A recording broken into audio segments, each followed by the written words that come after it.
Este es un mensaje del pastor John MacArthur, traducido y predicado en español para el mundo de habla hispana. Esta mañana llegamos a un tipo de introducción breve, una mirada a la primera sección, versículos 10 al 13. Permítame leérsela. Por lo demás, hermanos míos, fortaleceos en el Señor y en el poder de su fuerza.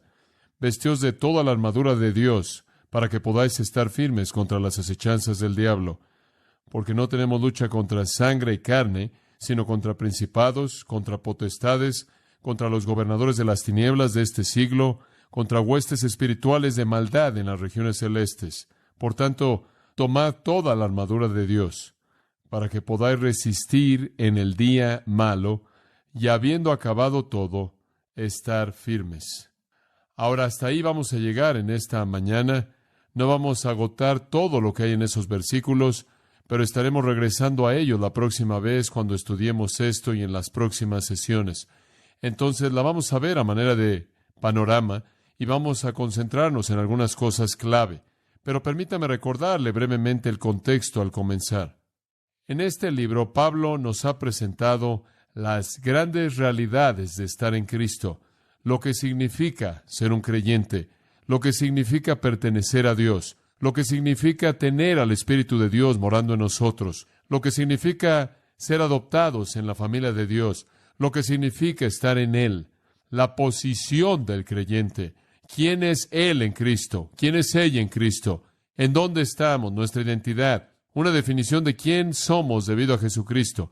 Y hemos visto en los primeros 3 capítulos esta gran sección de verdad posicional, quiénes somos en Cristo. Vimos las grandes realidades de que somos bendecidos con toda bendición espiritual en los lugares celestiales, que se nos ha dado adopción y amor y predestinación y perdón, e iluminación y conocimiento y entendimiento y poder. Hemos sido sacados del dominio de Satanás y colocados en el reino de Cristo. Hemos sido destinados para hacer buenas obras que Dios ha ordenado de antemano. Hemos sido movidos, por así decirlo, del estilo de vida del mundo. Y hemos sido metidos a un nuevo dominio, una unión con Dios, una unión con Cristo, una unión con el Espíritu, una unión con el resto de los creyentes. Nuestras actitudes cambian, pensamos diferente, sentimos diferente, hablamos diferente, actuamos diferente, y todas estas cosas son identificadas como las marcas de un creyente en los primeros 3 capítulos en el libro de Efesios. Y todo esto según el propósito tremendo de Dios en el misterio de la Iglesia, conforme nos ha hecho uno en Jesucristo, y nos ha llenado de poder de resurrección.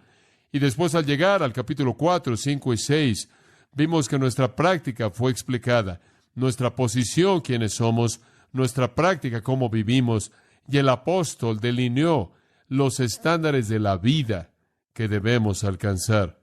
La idea que le mostré podría ser ilustrada por un auto. Los primeros 3 capítulos describen un auto, su motor, su batería, su capacidad, y después en los segundos 3, el mapa por el que el auto debe manejar. Y como creyentes somos definidos como individuos con mucho poder.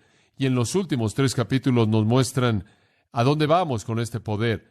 La marcha es ser fortalecido por el Espíritu en el hombre interior, ser llenos del Espíritu. Y conforme el Espíritu nos controla, se prende la batería y comenzamos a movernos en obediencia para seguir el mapa que Dios nos ha dado. Y vimos en el capítulo 4, 5 y 6 que debemos vivir de una manera diferente que el mundo. Debemos caminar de una manera digna. Es un andar de unidad, un caminar diferente al del mundo, un caminar de amor, un caminar de luz, un caminar de sabiduría, un caminar en el Espíritu. Nuestras relaciones son diferentes, nuestras canciones son diferentes, nuestros matrimonios son diferentes, nuestras familias son diferentes, nuestras situaciones de empleo son diferentes. Todas estas cosas son únicas, son principios mediante los cuales el creyente debe operar en el mundo. Ahora, pensamos de esta manera, en resumen, tiene todos los recursos, todo el poder, tiene todos los principios para vivir la vida cristiana. Solo hay una cosa que necesita saber: a pesar de todo el poder de resurrección, a pesar de todas las verdades que usted necesita saber que están disponibles a su alcance, no será fácil. Y esta es la manera en la que Pablo quiere terminar su carta. No se atreva a tomar a la ligera nada de lo que tiene. Debido a que usted sabe cómo operar, no quiere decir que lo va a hacer. Debido a que usted sabe cómo conducirse, cómo conducir su familia, no quiere decir que lo va a cumplir. Debido a que usted conoce las verdades acerca de la resurrección y del poder disponible, no quiere decir que lo va a aplicar necesariamente. Debido a que usted sabe lo que Dios enseña acerca del matrimonio, no es garantía de que usted lo va a haber cumplido. Aunque el poder está ahí, los principios están ahí, algo más está ahí y es el enemigo, el adversario que quiere resistir cualquier cosa buena que Dios busca hacer. El enemigo va a estar así para estorbar el propósito divino en su vida. Y entonces cuando llega a definir la vida cristiana, el mejor término es simplemente batalla. Batalla. Eso es lo que Pablo usa para hablar en este pasaje.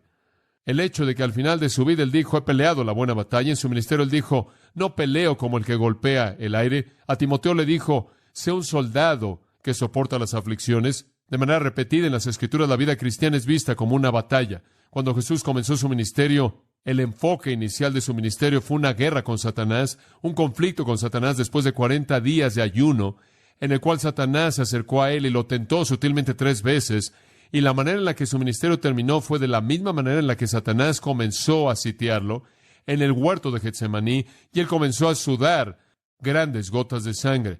Eso nos muestra muchas cosas, pero nos muestra una cosa que quiero señalar, y es que sea que usted esté al principio de su experiencia o al final de la misma, usted va a estar en la misma batalla y si usted cree que va a ser más fácil, está mal. Jesús tuvo un conflicto al principio, pero él no sudó grandes gotas de sangre en el desierto. Eso estuvo al final cuando estuvo en el huerto.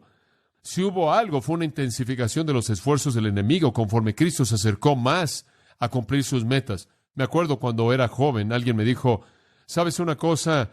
Debes comenzar a dar testimonio porque entre más lo haces, más fácil se vuelve. Eso no es verdad. Entre más eficaz se vuelve usted, Satanás trabaja aún más. La gente me dice, has estado predicando por tanto tiempo que debe ser fácil. No es más fácil de lo que fue antes, es igual. Algunas veces, de hecho, es más difícil. Le podría sorprender saber que Satanás quiere estorbarme como pueda de predicar. Peleo ahora más para tener tiempo para estudiar de lo que jamás peleé en mi vida. Digo, es temprano por la mañana, tarde por la noche, y estoy haciendo lo que puedo porque hay tantas cosas que Satanás quiere que haga para atacar la prioridad de enseñar la palabra de Dios. Y después me golpea, usted sabe, a veces me canso. Me desperté esta mañana y me quedé viendo al techo y el primer pensamiento que vino a mi mente fue, oh, no, es domingo, tengo que volver a predicar. Es la verdad, quería quedarme dormido. Y pensé, oh, si tan solo estuviera enfermo, no muy enfermo, nada más lo suficiente para no predicar, pero no lo suficientemente enfermo como para no poder salir a algún lugar o ir a jugar golf. Y después tuve este pequeño tiempo de oración y dije, Señor, esto no es el nuevo yo, este es el pecado que está en mí. Y ya para cuando corregí mi pensamiento y desayuné, no podía esperar a salir de la puerta para llegar aquí, pero no es más fácil porque es siempre una guerra. Y siempre usted tiene un cierto sentido de cansancio que va de la mano con un gran sentido de logro, porque entre más pelea usted la batalla, mayor es el número de victorias, ¿verdad? Y entre mayor es el número de victorias, mayor es la confianza que usted tiene en Dios. Y entre más sabe usted que Dios lo va a sacar adelante, es más emocionante conforme ve usted el poder de Dios en operación. ¿Puedo entender lo que significa en Apocalipsis cuando dice que los santos mueren y dice que descansa de todas sus labores? ¿Puedo entender lo que significa en Apocalipsis cuando los santos mueren y dice que reposan de todas sus labores? Pienso en el cielo en esos términos algunas veces, pero quiero que sepa que mientras que esté aquí, la batalla está ahí y quiero estar en medio de la batalla. El apóstol Pablo dijo en 1 Corintios capítulo 16, en el versículo 8, él dijo, debo tardarme en Éfeso. ¿Por qué? Porque una gran puerta y oportunidad se me ha abierto y hay muchos adversarios. Él dice, tengo que quedarme aquí porque aquí es en donde está más ardiente la batalla. Muchas personas en la vida cristiana, como dije, piensan, tengo que salirme de esto, se está volviendo difícil. Tengo que encontrar un ministerio más fácil. Muchos hombres en el pastorado, tan pronto como se pone la cosa difícil, se tienen que ir. Se da cuenta, tengo que irme. Pablo dice, me tengo que quedar aquí. Aquí es donde la batalla está más fuerte. Aquí es donde la mayor victoria es potencial, es una guerra. Me gusta lo que el tío Bob Robinson dijo. Él vio la vida cristiana como una guerra y dijo, en toda mi vida muerdo al diablo y cuando he perdido mis dientes, voy a morderlo con mis encías hasta que muera. Es incansable, nunca deja de ser una batalla. Vivir para Cristo no es bailar un vals ahí recogiendo flores, es caminar en medio de un campo minado con francotiradores a su alrededor, francotiradores que no puede ver o percibir porque pertenecen a una esfera sobrenatural que va más allá de su capacidad para concebir. Esta es una guerra y el enemigo es el infierno que está determinado a destruir todo propósito divino, y entonces el creyente tiene que verse a sí mismo de esa manera. Somos hijos, sí, somos siervos, sí, pero también somos soldados. Y conforme Pablo dice en 2 Corintios capítulo 10, las armas de nuestra milicia no son carnales, sino son poderosas en Dios, y estamos enfrentando imaginaciones y enfrentando cosas altivas, dice él, y estamos enfrentándolas para traer nuestros pensamientos cautivos a la obediencia a Cristo. Estamos peleando una guerra que no es simplemente física, no es simplemente carnal, puede tener ese elemento. La batalla contra el enemigo puede venir mediante seres humanos, puede venir, como en el caso de Jesús, mediante la persecución de los hombres, puede venir en forma de burla y maldición y lenguaje abusivo, puede venir en forma de golpes al rostro, puede venir en forma de clavos y lanzas en el costado, puede venir al cristiano en la actualidad, como con los apóstoles, en la forma de ser decapitado o ser matado por causa de Cristo. Puede venir en esas maneras, y quizás conforme continuamos predicando a Jesucristo fielmente en una sociedad que más y más es impía y humanista, llegará a ese punto. Pero más allá de lo físico, más allá del odio y la persecución que vemos por parte de personas, hay un dominio de seres espirituales que están en guerra con el creyente y simplemente usan el mundo físico como un medio para alcanzar sus fines. No es tanto que los hombres odian a Cristo, como que Satanás odia a Cristo y usa a hombres como sus instrumentos. Él es la fuerza que está detrás de la batalla.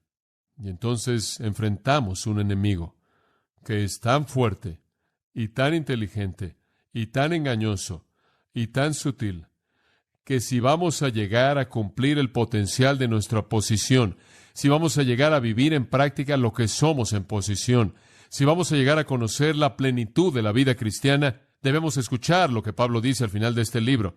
No podemos ser tan necios como para pensar que ahora que tenemos toda esta información, podemos salir corriendo y vamos a hacer lo que debemos ser. Vamos a enfrentar toda oposición en el primer paso que demos, y a lo largo del proceso, mientras que nos esforcemos por vivir en el reino de Dios en los términos de Dios, porque Satanás va a hacer su mejor esfuerzo por oponerse a nosotros. Y entonces, conforme vemos los versículos 10 al 13, permítame compartir 5 cosas con usted: la preparación, la armadura, el enemigo, la batalla, la victoria. Y esta es una introducción breve en esta mañana. Vamos a entrar a los detalles la próxima vez. En primer lugar, la preparación. Y por cierto, esto es elemental. Usted no debe comenzar la batalla cuando no está preparado. Usted no debe, en cierta manera, andar ahí, no alerta, y de pronto a la mitad es derrotado antes de que despierte y se dé cuenta de que está en guerra. Entonces, la preparación viene primero, y esta es la palabra de Pablo en el versículo 10. Por lo demás, y él dice eso porque es el último en sus temas primordiales en el libro. Hermanos míos, usa ese término porque él quiere identificarse con ellos en la lucha. Fortaleceos en el Señor y en el poder de su fuerza. Como un principio general al vivir, dependan de la fortaleza de Dios. Eso es lo que él está diciendo. Como un estilo de vida, hermanos míos, dependan de la fortaleza de Dios. Notará 2 veces que él usa la palabra en el Señor y en el poder de su fuerza, y esa es una realidad cardinal en el libro de Efesios.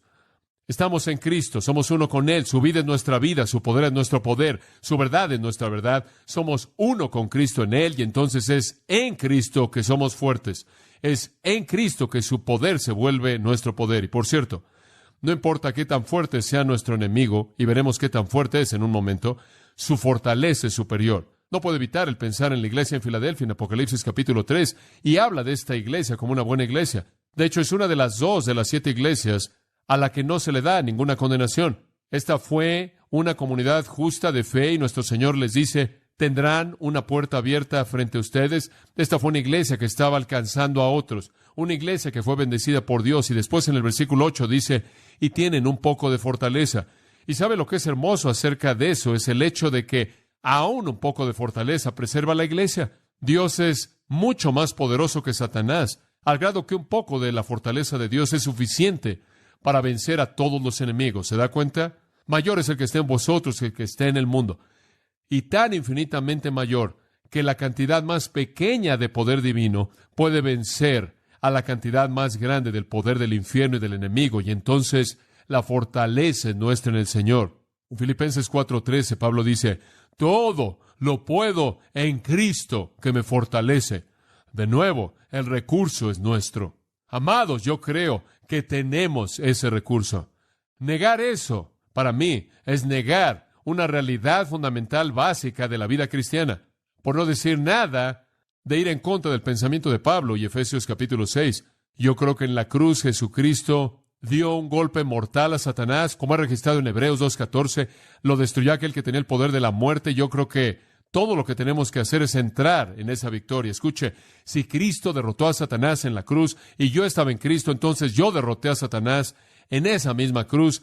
Y así como Satanás ahora está sujeto a Cristo, así también Satanás está sujeto a mí. Así como Él está bajo sus pies, como dice Romanos, Él está bajo mis pies. Yo creo que es un enemigo derrotado. Yo creo que Él no puede reclamar de manera justa a un creyente. Romanos 8 dice, ¿quién acusará a los escogidos de Dios?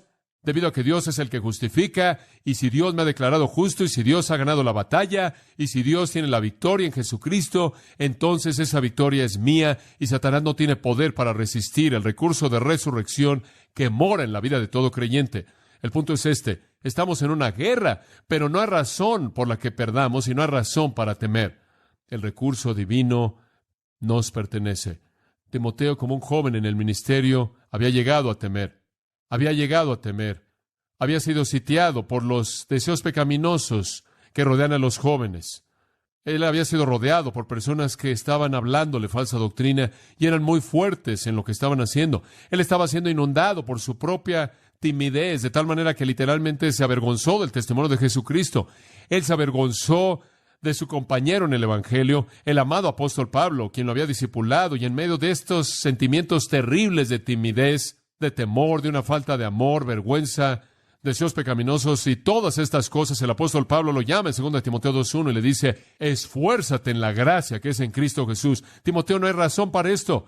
Tú reclama la fortaleza que es tuya. Y en el capítulo 1 él dijo, Dios no nos ha dado espíritu de cobardía, sino de poder y de amor y de dominio propio. El punto es este: no hay cristiano, no hay momento en su vida en el que necesita sentir que ha perdido la batalla al enemigo.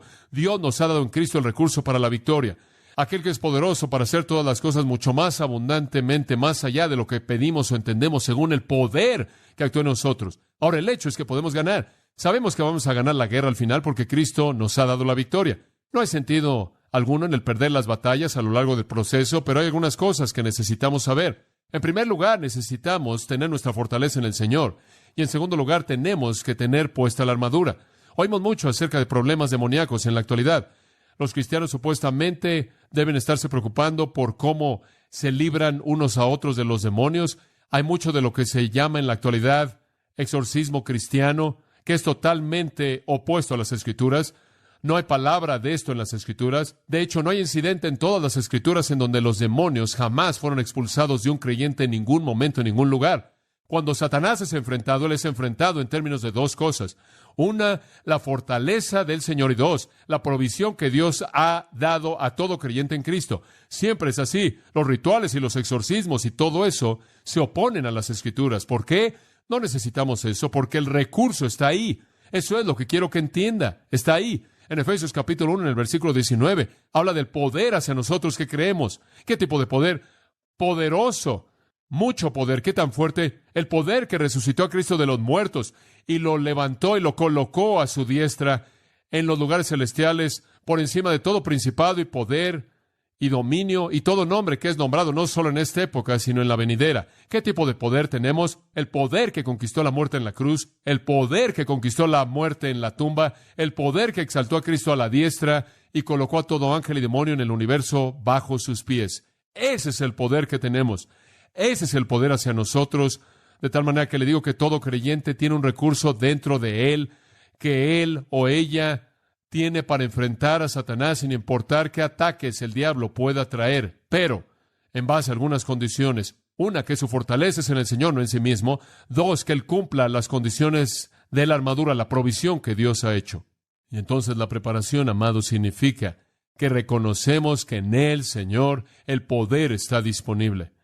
Colosenses 1:10 dice, para que andéis como es dignos del Señor, para agradarle en todo, dando fruto en toda buena obra y aumentando en el conocimiento de Dios, fortalecidos con todo poder, según su poder glorioso. Tenemos todo poder, toda fuerza, según su poder glorioso. Cristo, quien nos ha librado del poder de las tinieblas y nos ha trasladado al reino de su amado Hijo, nos ha dado este poder. No hay creyente que no pueda enfrentar a Satanás en términos de poder de la resurrección disponible en Cristo. Y recientemente he oído acerca de un cristiano quien supuestamente tiene demonios y no tiene el recurso para deshacerse de ellos, y por eso la gente lo está haciendo por él. Eso no está en las Escrituras. Dentro de todo creyente existe el recurso en el poder de Dios para liberar a ese individuo de cualquier involucramiento satánico de cualquier tipo, sin importar qué tan simple o complejo pueda ser. En 1 Corintios quiero que note la palabra de Pablo en el capítulo 10 y en el versículo 12. Dice esto: así que el que piense que está firme, mire que no caiga. ¿Sabe cuándo es usted vulnerable? Cuando usted no cree que es vulnerable.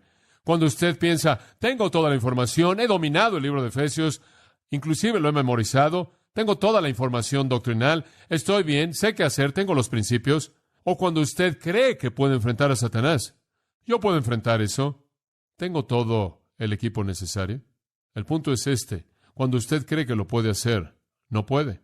Pero por otro lado, cuando usted depende de Dios, no hay nada que Satanás le pueda hacer a usted que demande que usted pierda la victoria. Observe el versículo 13. Por otro lado, no os ha sobrevenido ninguna tentación que no sea humana, pero fiel es Dios. Ahora observe, todo esto depende de quién es Dios. No solo su poder, sino su fidelidad para hacer que ese poder esté disponible. Dios es fiel, quien nos dejará ser tentados más de lo que podéis resistir. Dios nunca va a permitirle a Satanás que ataque la vida de un creyente que sea más de lo que ese creyente puede enfrentar, ¿verdad? Sino que juntamente con la tentación dará también la salida para que podáis soportar. Nunca habrá un momento en esta guerra en la que necesite usted perder. Nunca habrá un momento en el que usted no pueda vencer en Cristo, si usted depende de Él. De hecho, el recurso va a estar más disponible usted cuando usted esté más débil. En 2 Corintios 12:9, Pablo dice, porque cuando soy débil, soy fuerte, porque su poder se perfecciona en mi debilidad. Mientras que usted piense que usted puede enfrentarlo, usted no puede. Cuando usted sabe que no puede y depende de Él, entonces Él puede. Si usted es un vigilante que está cumpliendo con su deber, digamos que usted está protegiendo, usted está esperando que llegue algún ejército enemigo, de pronto el ejército enemigo viene, se acerca a su fuerte, ¿qué hace usted? Usted corre de donde usted ha estado vigilando y llega ahí con su pequeña arma y comienza a pelear contra el enemigo. No, si es inteligente. Los guardias no salen a pelear la guerra, le dicen al comandante. Y entre más rápido aprenda usted eso en la vida cristiana, mejor va a estar usted. Cuando Satanás ataca, no pelee, reporte al comandante. Así como David le dijo a los filisteos, la batalla es del Señor, deje que Él la pelee. Él sabe lo que Él está haciendo, deje que Él sea el que pelea la batalla, y entonces simplemente necesitamos enfrentar la realidad de que el poder está ahí. Efesios 6:10 nos dice que podemos ser fuertes en el Señor y en el poder de su fuerza. No hay razón para sentirse derrotado, no hay razón alguna para pensar que un creyente está tan inundado por Satanás que no puede salirse de ahí. No hay un yugo tan grande que no hay una manera de escapar si él toma los recursos que están disponibles, y son, uno, confianza en el poder de Dios, y después, como veremos en las semanas venideras, vestirse de la armadura es la otra, y debe también ser hecho. Entonces, la preparación.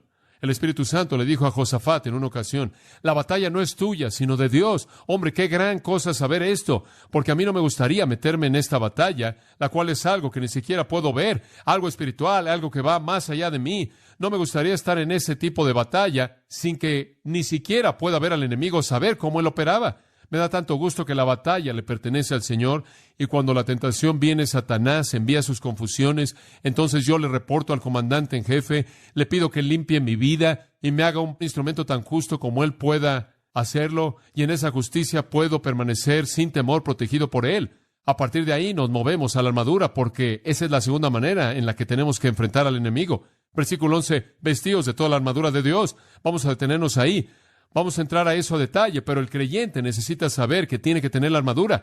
No ayuda de nada a menos de que usted se ponga la armadura. Usted podría tener a personas sentadas confrontando a los demonios hasta que están azules en el rostro, y no va a servir de nada hasta que se pongan la armadura. Y si la armadura la trae puesta, usted no necesita a todas esas personas haciendo eso, porque la dependencia del poder de Dios y la obediencia a ponerse la armadura disponible es el único recurso que el creyente necesita. Es la única manera en la que la Biblia jamás enfrenta este problema en términos del individuo. La frase vestíos, por cierto, debido a que en el original significa póngansela de una vez por todas.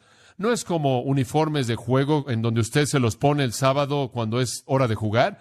Usted se pone la armadura una vez y la deja ahí el resto de su vida. Usted nunca se quita la armadura hasta que esté con el Señor. Usted se pone la armadura y se queda con ella. Y si usted no la tiene puesta, usted se vuelve vulnerable en cualquier punto.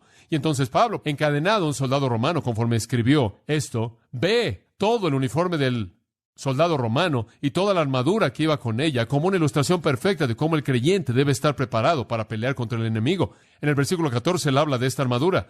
Ceñidos vuestros lomos con la verdad, y puesta la coraza de la justicia, y el calzado de la preparación del evangelio de la paz, con el escudo de la fe, el casco de la salvación y la espada del Espíritu, que es la palabra de Dios. Vamos a entrar a detalle en estos pensamientos fabulosos en las próximas semanas, pero esta es la necesidad básica del creyente. Dependa del Señor y póngase la armadura y déjese la puesta.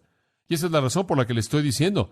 Somos tantas veces tan ingenuos porque pensamos que debido a que tenemos todos los hechos, estamos bien. Necesitamos tener la armadura. La armadura va más allá de los hechos a la respuesta de una vida justa. Vamos a ver eso. Si usted quiere ganar en la vida cristiana, póngase la armadura, corrija su vida, enderece su vida, porque va a ser una batalla hasta el día que usted muera. Eso nos lleva, en tercer lugar, al enemigo. Versículo 11. Para que podáis estar firmes contra las acechanzas del diablo. En otras palabras, sabemos que tenemos el poder del Señor y su fuerza. Nos vestimos de la armadura.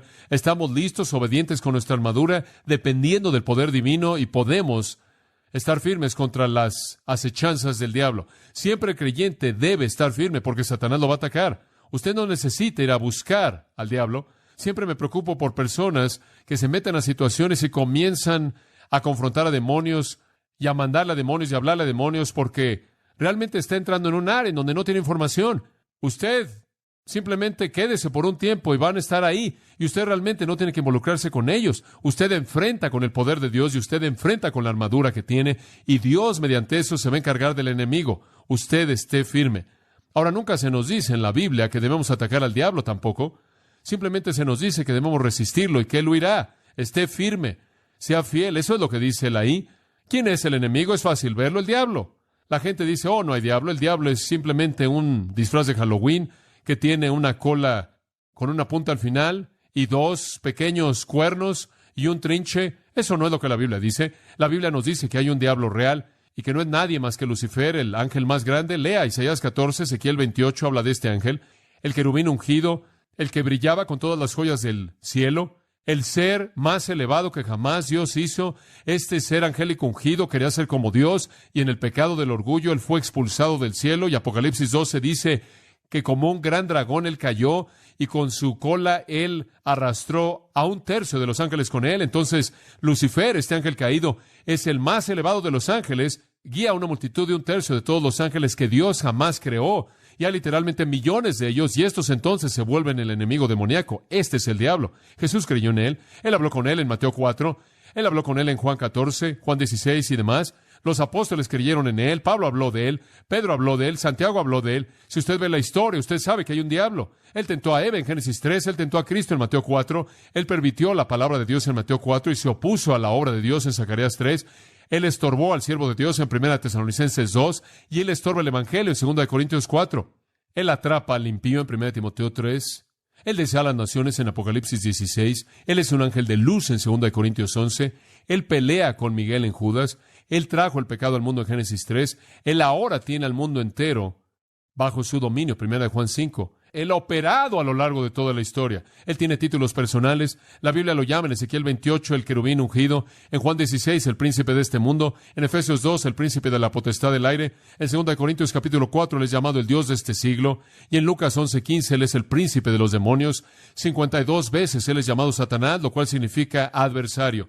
Este es su título más común. 35 veces él es llamado diablo, diabolos, lo cual significa calumniador. Él es llamado la serpiente antigua, el gran dragón, el león rugiente, el maligno, Abadón, Apoleón, tentador, acusador, el espíritu que ahora opera en los hijos de desobediencia. Él es descrito por nuestro Señor en Juan 8:44 como un homicida y como un mentiroso. Él opera de manera abierta y encubierta, mediante doctrinas de demonios y con espíritus engañadores. Él es un pecador en 1 Juan 3:8.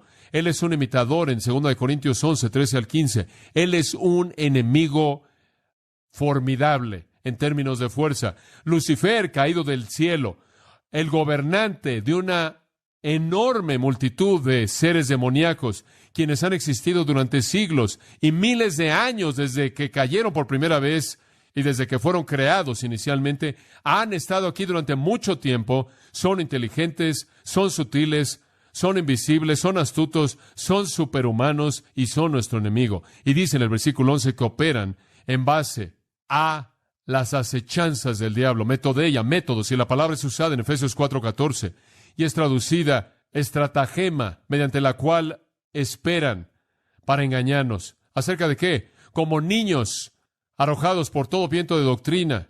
El énfasis es que la estrategia del diablo son mentiras, doctrina falsa, religión falsa, enseñanza falsa. Él es un mentiroso y el padre de mentira. Él es un engañador. Su sistema entero engaña sutilmente, sobrenaturalmente, inteligentemente, poderosamente.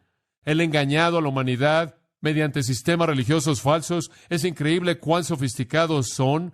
¿Puede creer que en el Antiguo Testamento Satanás engañó a Israel y lo llevó a adorar a los ídolos para darle la espalda al Dios verdadero? ¿Puede recordar que en el Nuevo Testamento Satanás engañó a Israel para asesinar a su propio Mesías? ¿Puede creer que en el futuro él va a engañar a Israel para que piense que el anticristo es Cristo? Él es un engañador, él es sutil. Su área son las mentiras, las herejías y la doctrina falsa. Él va a mentir acerca de todo, sea de manera simple o sofisticada. Y si algunas veces me molesto, me enojo por las doctrinas falsas y las sectas falsas y la enseñanza falsa, la razón es porque yo creo que todo eso sea una negación de la verdad de la palabra de Dios, o sea zoroastrianismo, sea la nueva liberación que niega el orden de Dios para la familia, sea homosexualidad o la nueva moralidad, sean las sectas y el resto de las religiones falsas, sean religiones antiguas del mundo. Si me molesta eso es porque esas cosas deben ser destruidas con una ferocidad igual a sus orígenes infernales, porque son de Satanás, son las acechanzas del diablo, y él es inteligente. Él se mueve en el mundo y él estorba los corazones de los hombres. Él roba la palabra, Lucas 8 dice, él la tuerce y la pervierte. Él coloca a hombres en púlpitos que niegan la autoridad de las Escrituras, niegan la deidad de Cristo, niegan la salvación por gracia, niegan la segunda venida, niegan el juicio, niegan el pecado, niegan todo. Él enseña un estilo de vida que condena. Él se involucra a sí mismo en la política y en los gobiernos y las naciones, como también en vidas individuales. A los cristianos viene y crea duda en sus mentes, como lo hizo con Eva, y lo hizo a lo largo de la historia del pueblo de Dios. Él produce persecuciones en contra de ellos. Él estorba su servicio. Él infiltra a la iglesia. Él nos tienta a depender de nosotros mismos, a dudar, a la mentira, a la inmoralidad, a la mundanalidad, al orgullo, al desánimo y más y más y más. Y esto es sutil, realmente es sutil. La gente puede pensar que entre más tiempo es usted cristiano y entre más maduro es usted, más fácil es. No, porque entre más conoce usted, más sutiles son las tentaciones. Y entonces, este es un enemigo muy fuerte, muy poderoso, pero no es solo el diablo. Observe el versículo 12. Porque no tenemos lucha contra sangre y carne. Mantenga esto en mente. Nuestro enemigo no es el sistema, el mundo como lo vemos.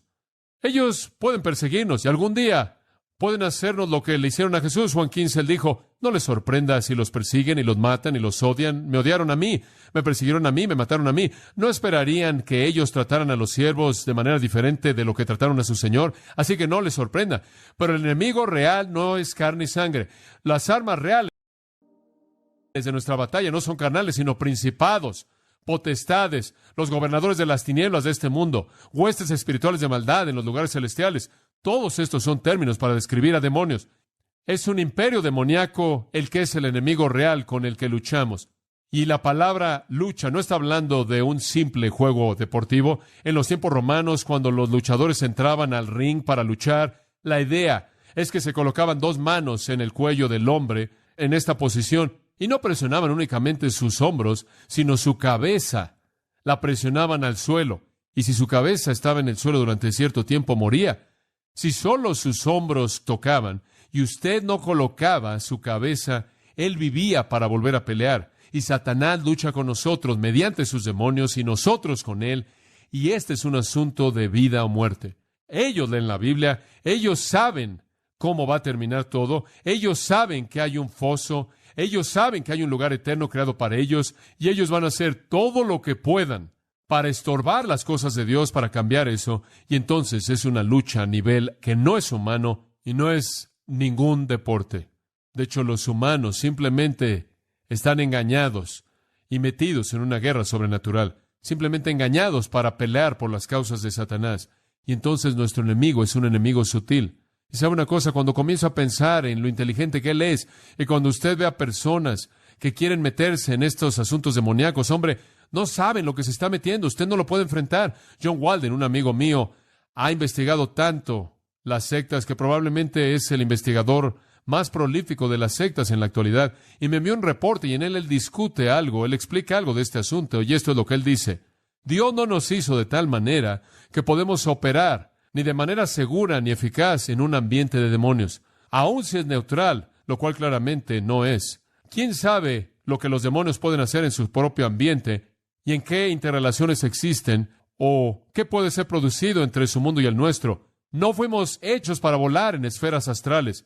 La existencia de lo demoníaco está llena de maldad y hostilidad. No fuimos hechos con la capacidad intelectual para separar lo bueno de lo malo, lo verdadero de lo falso, en la esfera de los demonios. Por ejemplo, el profeta Daniel fue un joven brillante y piadoso. No obstante, él tuvo que recibir sabiduría adicional por parte de Dios de una manera especial para poder tener discernimiento en asuntos que eran parte del oculto. De esta manera, el involucramiento en estos asuntos siempre producirá conclusiones equivocadas, porque el hombre, como una criatura caída, no tiene el equipo necesario ni la capacidad para poder enfrentar asuntos demoníacos. Él tiene razón.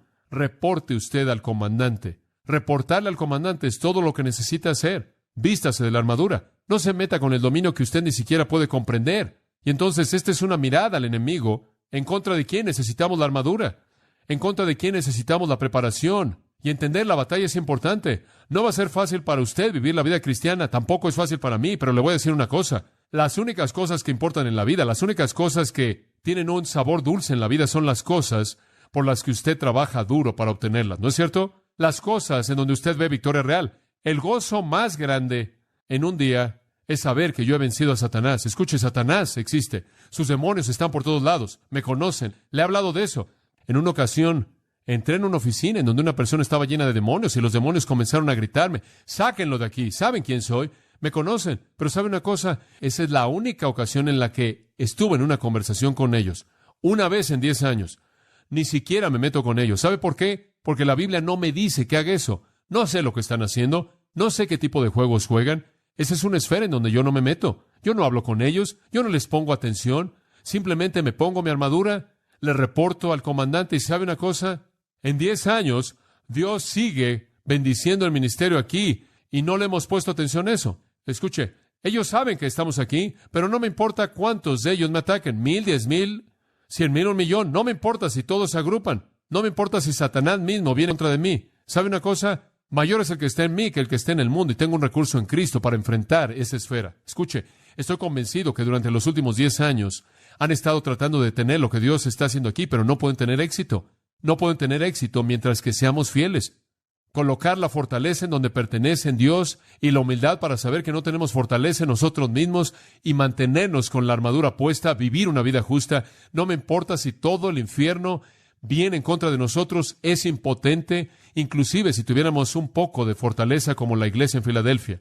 Y entonces la historia termina esta mañana con la victoria, en el versículo 13, de la preparación a la armadura, al enemigo a la batalla, a la victoria. Vestidos pues de toda la armadura de Dios para que podáis resistir en el día malo y habiendo acabado todo, estar firmes. Lo que me encanta ahí es que puede usted estar firme, hay victoria. Si la armadura está puesta y la confianza está en el Señor, no sea sorprendido sin su armadura. Dice usted, bueno, ¿cuándo es el día malo? ¿Quiere saber cuándo es el día malo? Hoy, ayer, mañana, cualquier día. El día malo es el día en el que el mal reina en el mundo, y mientras que Satanás, el príncipe de la potestad del aire, repórtese al comandante, la victoria es de usted, resista al diablo, él huirá de usted. El escritor del himno dijo, ¿soy un soldado de la cruz? Pero esa fue la pregunta equivocada. Sí, todos somos soldados de la cruz. La pregunta es, ¿qué tipo de soldado soy? ¿Gano o pierdo? No hay razón para conocer nada más que la victoria, y con la victoria viene el gozo, la felicidad, el contentamiento y la paz. Ahora, así es como Dios lo planeó, y así es como lo quiere para usted. Oremos. Padre, te damos gracias en esta mañana por la confianza que tenemos para estar con valentía frente al enemigo en el poder de Dios, para continuar dependiendo de ti, con la armadura puesta y dejando que tú pelees la batalla. Oh Dios, que en esta iglesia, nosotros como individuos, toda persona sentada aquí, dependa de tu fortaleza, con la armadura puesta, sabiendo que es una batalla, pero sabiendo que inclusive la batalla es gozosa, porque la victoria es nuestra, diariamente, cada momento conforme dependemos de ti. Que sepamos que el enemigo no puede hacernos nada, mientras que nuestra fortaleza esté en ti y tengamos puesta la armadura. Y Dios, en las próximas semanas, ayúdanos a ver lo que esto significa prácticamente y estar equipados para la batalla, en la que hemos estado, pero que quizás inclusive sea más intensa ahora en estos días en los que vivimos, conforme nos acercamos a la venida de Cristo. Padre, ministra toda vida aquí, en el nombre de Cristo. Amén. Usted ha escuchado a John MacArthur, maestro bíblico de Gracia a Vosotros. Para más información y acceso gratuito a todos los mensajes de John, así como una lista de libros incluyendo la Biblia de estudio, visite la página web en gracia.org. Gracia a Vosotros y el pastor John MacArthur se reservan toda protección y el derecho de autor bajo la ley que esté vigente. La información de derechos de autor está disponible en gracia.org, que incluye instrucciones para limitar la duplicación de este archivo digital. Gracia a Vosotros es una organización sin fines de lucro, dedicada a desarrollar recursos desde las enseñanzas del pastor John MacArthur, las cuales ofrecen la verdad de las Escrituras. Por otra parte, estimado oyente, su apoyo en oración y sus donaciones al ministerio nos ayudan a lograr este propósito para equipar a miles de personas de habla hispana. Si desea hacer una donación u ofrenda, puede hacerlo utilizando su tarjeta Visa, Mastercard, Discovery o American Express. Si vive en Estados Unidos o Puerto Rico, puede llamarnos al 1-866-5-GRACIA. Esto es 1-866-547-2242.